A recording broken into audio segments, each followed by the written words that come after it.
दशमस्कन्धः अथ त्रिसप्ततितमोऽध्यायः 73rd chapter श्लोका 1 श्रीशुक उवाच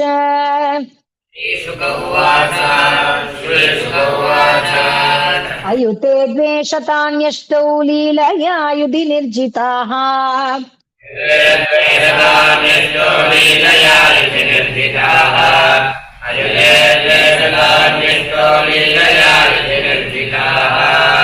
ते निर्गता गिरिद्रोण्या मलिना मलवाससः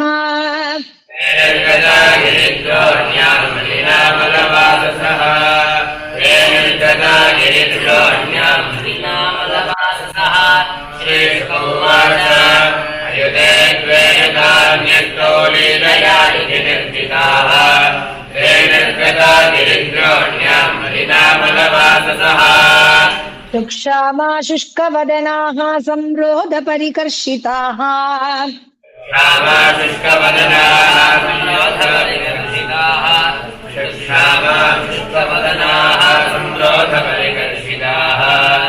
ददृशुस्ते घनश्यामं पीतकौशेयवाससम्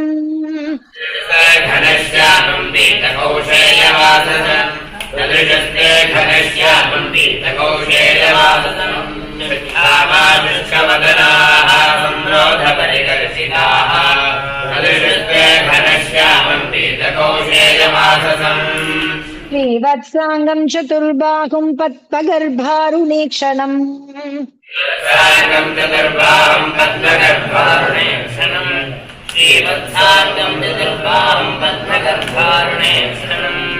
चारुः प्रसन्नवदनं स्फुरन् मकरकुण्डलम्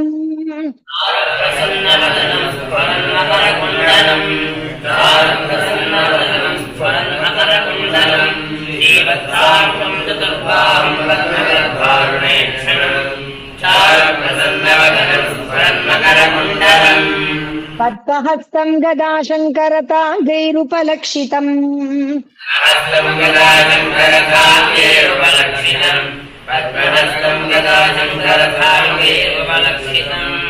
किरीटहारकटककटिसूत्राङ्गदाचितम्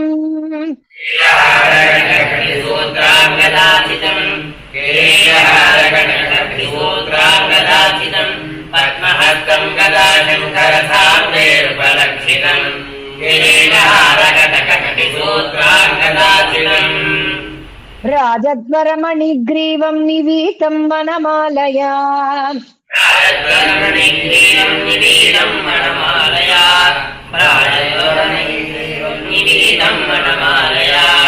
पिबन्त इव चक्षुर्भ्यां लिहन्त इव जिह्वया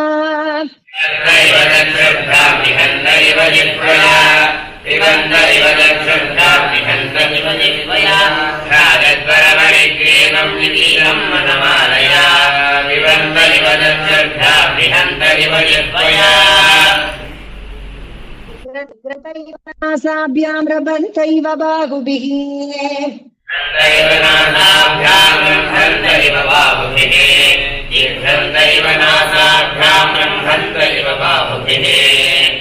प्रणेमुर्हतपाप्मानो मूर्धभिः पादयोर्हरिः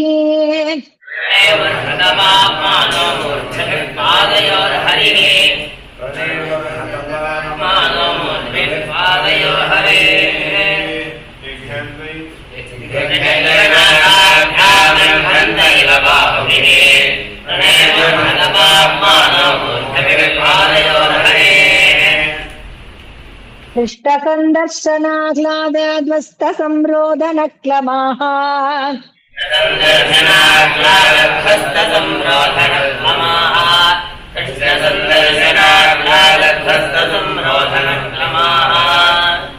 प्रशंसुर्हृषीकेशं गीभिः प्राञ्जलयो नृपाः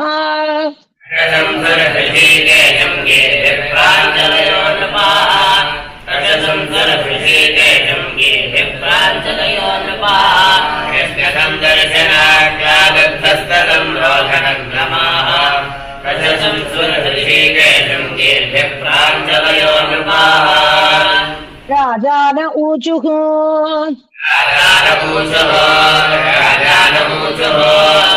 नमस्ते देवदेवेश प्रपन्नार्तिहराव्यय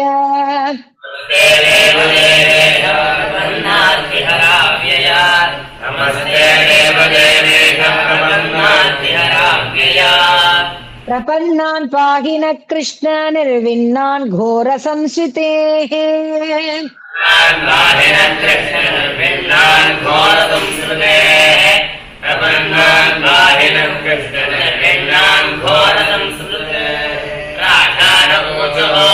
नमस्ते देवदेवेश प्रपन्नार्तिहराव्यया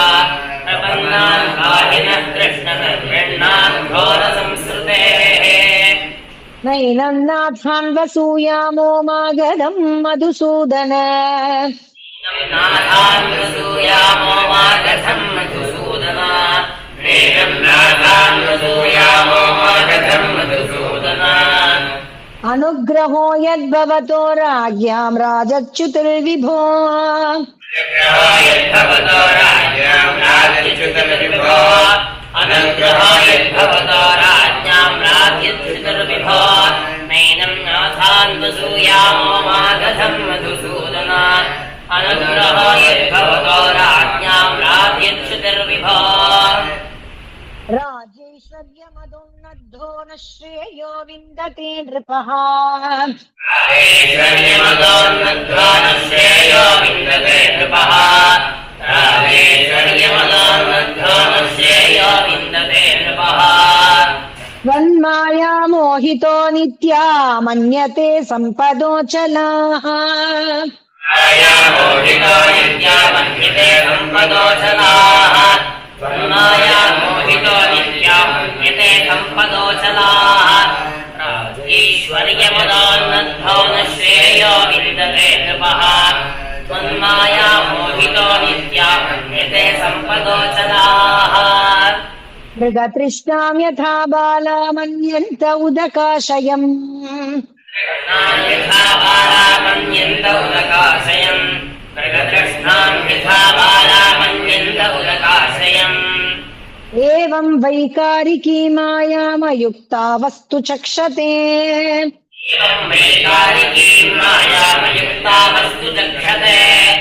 एवं वैकारिकीं मायामयुक्ता वस्तु चक्षते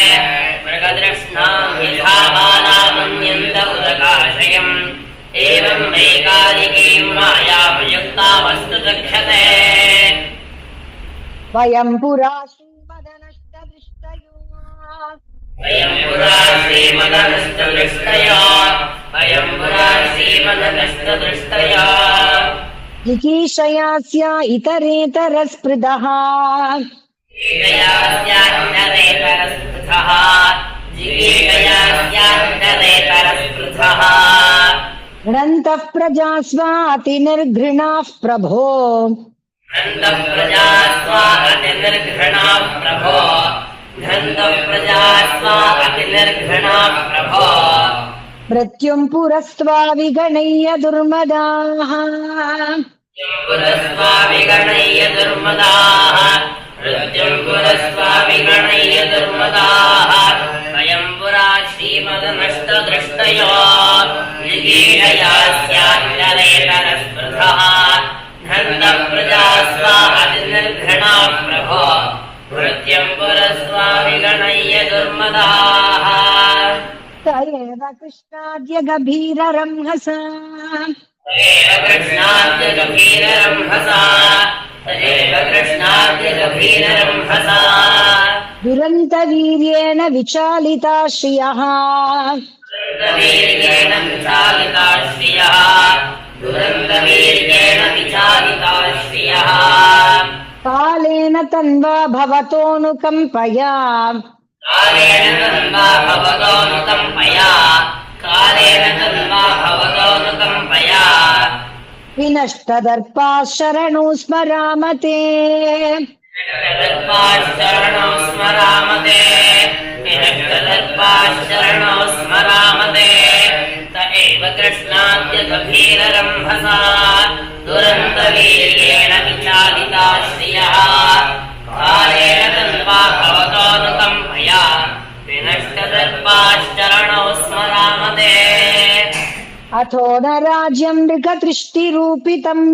अथोदराज्यम् मृगतृष्णिरूपितम् अथोदराज्यम् मृगतृष्णिरूपितम् देहेन शश्वत्पततारुजाम्बुवा देहेन शश्वत्पततारुजाम्बुवा देहेन शश्वत्पततारुजाम्बुवा उपासितव्यम् स्पृहयामहे विभो उपासितव्यम् स्पृहयामहे विभो उपासितव्यम् स्पृहयामहे विभो प्रियाफलम् प्रेत्य च कर्णरोचनम् फलम् प्रेत्य च कर्णरोचनम् प्रियाफलम् प्रेत्य च कर्णरोचनम् अथोदराज्यम् मृगतृष्णिरूपितम् देहेन शश्वत्पततारुजाम्बुवा उपासितव्यम् स्पृहयामहे विभो प्रियाफलम् प्रेत्य च कर्णरोचनम् तम् नः समादिशोपायम् येन ते चरणाब्जयोः समाधिशोपायम् येन ते चरणाब्जयोः तम् नः समाधिशोपायम् येन ते चरणाब्जयोः मृतिर्यथा न विरमेत् अपि संसरतामिह विरमेदपि संसारतामिह मृतिर्यथा न विरमेदपि संसारतामिह तम् नः समाधिशोपायम् येन ते चरणाब्जयोः मृतिर्यथा न विरमेदपि संसारतामिह अपि संसरतामिह संसरतामिह कृष्णाय वासुदेवाय हरये परमात्मने कृष्णाय वासुदेवाय हरये परमात्मने कृष्णाय वासुदेवाय हरये परमात्मने प्रणतक्लेशनाशाय गोविन्दाय नमो नमः